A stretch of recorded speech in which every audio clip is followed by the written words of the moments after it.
जय हिंद दोस्तों, आशा करता हूँ कि आप सब लोग बेहतर होंगे। मेरा नाम है पंकज शर्मा और स्वागत करता हूँ मैं आप सभी का अपने इस यूट्यूब चैनल पर। दोस्तों, आज के इस करंट अफेयर के लेक्चर में हम बात करने वाले हैं पद्म पुरस्कारों की।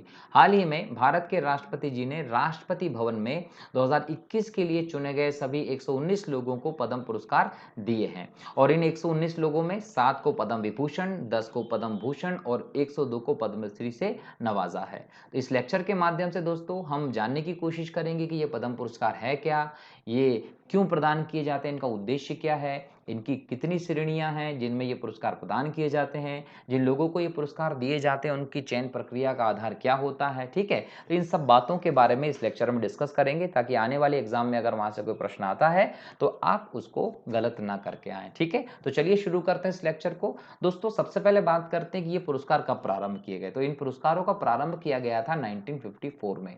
1954 में इनका प्रारंभ किया गया। तब से एक परंपरा चली आ रही है कि हर साल 26 जनवरी के दिन इन पुरस्कारों की घोषणा की जाती है कि किन किन लोगों को ये पुरस्कार दिए जाएंगे। उसके बाद दोस्तों मार्च अप्रैल के महीने में राष्ट्रपति भवन में एक सम्मान समारोह आयोजित किया जाता था। उस सम्मान समारोह में ये पुरस्कार दिए जाते हैं। ठीक है, अच्छा, इस साल क्या हुआ, ये पुरस्कार नवंबर के माह में वितरित किए गए क्योंकि जो मार्च अप्रैल का समय था हमारे यहाँ पर उस समय लॉकडाउन चल रहा था, कोरोना की स्पीड ज़्यादा थी और कहीं ना कहीं वो परिस्थितियां नहीं थी कि ये सब कार्य किए जा सके।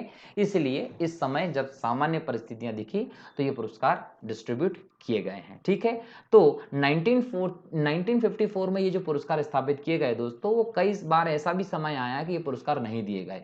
1978 में, 1979 में, 1993 में और 1997 में 4 दफा वो समय आया जब इन पुरस्कारों को निलंबित भी किया गया। मतलब इस साल ये पुरस्कार नहीं दिए गए हैं। और लेकिन इसके अलावा हर साल राष्ट्रपति भवन में एक सम्मान समारोह के द्वारा भारत के राष्ट्रपति जो हैं वो ये पुरस्कार हर साल वितरित करते आए हैं। लेकिन यहाँ एक बात याद रखिएगा कि एक साल में 120 लोगों से ज्यादा को ये पुरस्कार नहीं दिए जा सकते। मतलब लिमिट सेट है, एक साल में आप 120 लोगों को अधिकतम ये पुरस्कार प्रदान कर सकते हैं। क्लियर, इन पुरस्कारों का उद्देश्य क्या है दोस्तों? तो उद्देश्य है कि जितनी भी सार्वजनिक सेवा में लोग लगे हुए हैं, ठीक है, तो सार्वजनिक सेवा में जो लोग लगे हुए हैं उन्होंने किस किन उपलब्धियों को पाया है, उनके क्या क्या योगदान रहा है अलग अलग क्षेत्रों में, अलग अलग विषयों में, उनके योगदान को रेखांकित करने के लिए, उनकी उपलब्धियों को रेखांकित करने के लिए कहीं ना कहीं ये पुरस्कार दिए जाते हैं ताकि लोगों का मनोबल बढ़े और अधिक से अधिक लोग प्रोत्साहित हों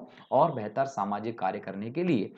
अच्छा, ये पुरस्कार जो है वो कला के क्षेत्र में, सामाजिक कार्य के क्षेत्र में, सार्वजनिक मामलों के क्षेत्र में, विज्ञान के क्षेत्र में, इंजीनियरिंग हो, व्यापार हो, उद्योग हो, चिकित्सा हो, साहित्य हो, शिक्षा हो, खेल हो या सिविल सेवा ही क्यों ना हो, इन अलग अलग क्षेत्रों में ये पुरस्कार जो है वो दिए जाते हैं। ठीक है, तो इन अलग अलग क्षेत्रों में ये जो पुरस्कार दिए जाते हैं तो उन सभी में लोगों का चयन भी अलग अलग क्षेत्रों से किया जाता है। तो इसके चयन प्रक्रिया की हम बात करें दोस्तों, तो प्रारंभ में इसके लिए एक समिति बनाई जाती थी। देश के जो प्रधानमंत्री होते हैं वो प्रधानमंत्री एक पद्म पुरस्कार समिति बनाती थी हर साल। हर साल ये समिति बनाई जाती थी प्रधानमंत्री जी के द्वारा और ये समिति क्या करती थी कि जितने भी आपके पास स्टेट्स हैं, स्टेट गवर्नमेंट हैं या आपके पास जो आपकी यूनियन टेरिटरी की जो है या फिर आपके जो अलग अलग मिनिस्ट्री हैं, इन सभी से ये क्या करते थे, अपने अपने प्रतिवेदन मांगते थे कि भाई आप किन किन लोगों को समझते हैं कि ये पुरस्कार दिया जाना चाहिए, आप उन लोगों के नाम की लिस्ट दीजिए। जैसे ही इस समिति के पास वो लिस्ट आ जाती थी तो ये समिति क्या करती थी, उनके नामों पर विचार करती थी और उन नामों पर विचार करने के बाद ये समिति इस रिपोर्ट को ऊपर भेजती थी और सिफारिशें जब अंततः ऊपर जाती थी तो वहां पर प्रधानमंत्री, होम मिनिस्टर और उसके अलावा राष्ट्रपति जी, ये तीनों लोग मिलकर नाम अंततः फाइनल निश्चित करते थे और उसके बाद इनकी घोषणा 26 जनवरी पर की जाती थी कि किन किन को दिए जाएंगे। क्लियर, तो इस प्रकार से उन लोगों का चयन किया जाता था जिन्हें पद्म पुरस्कार देना है। लेकिन 2017 तक दोस्तों ये व्यवस्था चल रही थी। 2017 के बाद से इस व्यवस्था में परिवर्तन आया।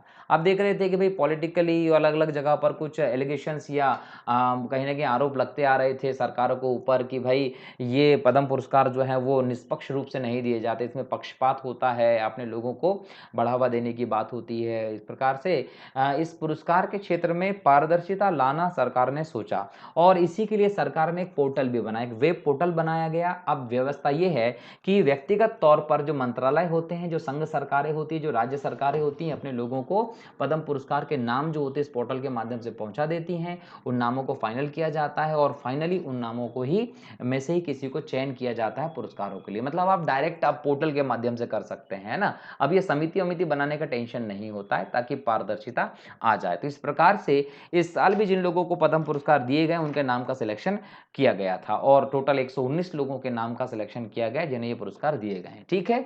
अच्छा, एक बात जरूर याद रखिएगा कि भारत रत्न जो है वो हमारे देश का सर्वोच्च पुरस्कार है, सर्वोच्च नागरिक सम्मान अगर कोई है तो भारत रत्न है। ठीक है। लेकिन इन पद्म पुरस्कारों की क्या स्थिति है, हमको उसको भी जानना चाहिए। तो दोस्तों, जो पद्म पुरस्कार होते हैं उनकी 3 श्रेणी होती है। कितनी श्रेणी होती है, याद रखिएगा, इनकी 3 श्रेणी होती है। एक होता है पद्म विभूषण, दूसरा होता है पद्म भूषण, और तीसरा होता है पद्मश्री। ठीक है। जो पद्म विभूषण है ये देश का दूसरा सर्वोच्च सम्मान है। ठीक है।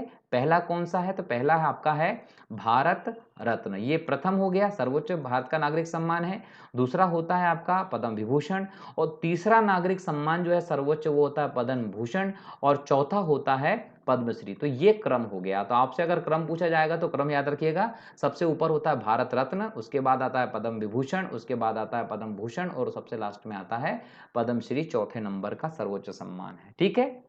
चलिए, अच्छा, जो पद्म विभूषण होता है वो दिया जाता है असाधारण असाधारण व विशिष्ट सेवा में। अगर असाधारण और विशिष्ट सेवा में आपकी कोई उपलब्धि है, तो विशिष्ट क्षेत्र में, विशिष्ट सेवा में आपकी कोई उपलब्धि, कोई असाधारण उपलब्धि अगर है तो आपको दिया जाएगा पद्म विभूषण। ठीक है। अच्छा, ये जो पद्म भूषण है वो उत्कृष्ट